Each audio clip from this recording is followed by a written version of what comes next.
Here at Metal Music Meltdown, back with another video. We have for today, guys, is another album review. This time is from the mighty German thrash legends Destruction, with their, I think it's their 16th studio album entitled Birth of Malice. Always love Destruction, super anticipated album for me this year. They don't really put out a bad album. It's always aggressive, it's always fast, it's always Destruction. This was another solid release from these guys, starting with the artwork. I dig the imagery, the color combination I'm not a big fan of, but I think it's effective. I think it'll really stand out on a shelf. If you're kind of glaring across a shelf of records and covers, this would definitely stand out from the colors. But decent cover, not the greatest, not the worst. It's got 12 tracks in total, 50 minutes and a half. 50 minutes and 33 seconds. It was released on March 7th in 2025. I believe it's through Napalm Records. And pretty solid album. It starts off with an intro. As you guys know, I'm not a big fan of intros, but they always seem to be there for some reason. And then number 2 is the song actually self-titled Destruction. And funny, after like 40 years of the band being out, they actually have a song that says "We Are Destruction," which is kind of funny this late in their career, but it's a banger of a song. High intensity, blast beats, really fast guitar riffs. The album as a whole is pretty full of good guitar riffs and good melodic leads. I find Destruction always has the intensity, but they like to mix in some like speed metal and traditional metal elements. It kind of distinguishes them from a band like Sodom. Sodom kind of always stayed more darker and heavier and a little bit more on the intense side, more bordering on death metal. But I love Destruction's sound, it's always intense. For the most part, the intensity stays up this whole album. There's a couple songs where it kind of goes more mid-paced and more melodic leads, but for the most part, the intensity's there on all the songs. Some standard tracks for me, No King, No Masters was a really good song. Very thrashy, very in your face, high tempo.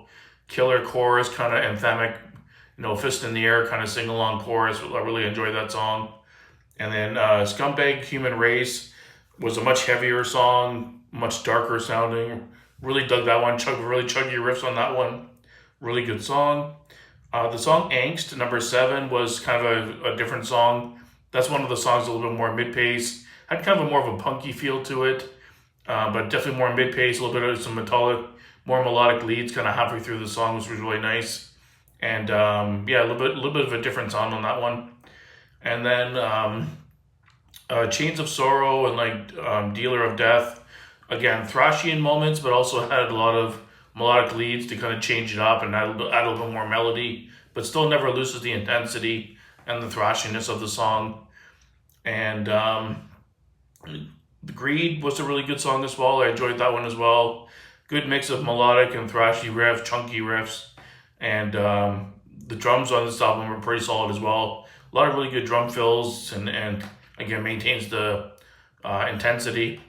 And then to close off the album, they had a cover of Accept's "Fast as a Shark," which I think is a pretty cool cover to do. It's probably Accept's heaviest song, and they do it really well. It's got that classic intensity to it, so it's kind of fitting for a thrash metal band to do it. Smear's vocals are really good on this album. In a few moments, he really hits those high notes still. The scream, his classic Smear scream. The intro, going into Destruction, he's got one.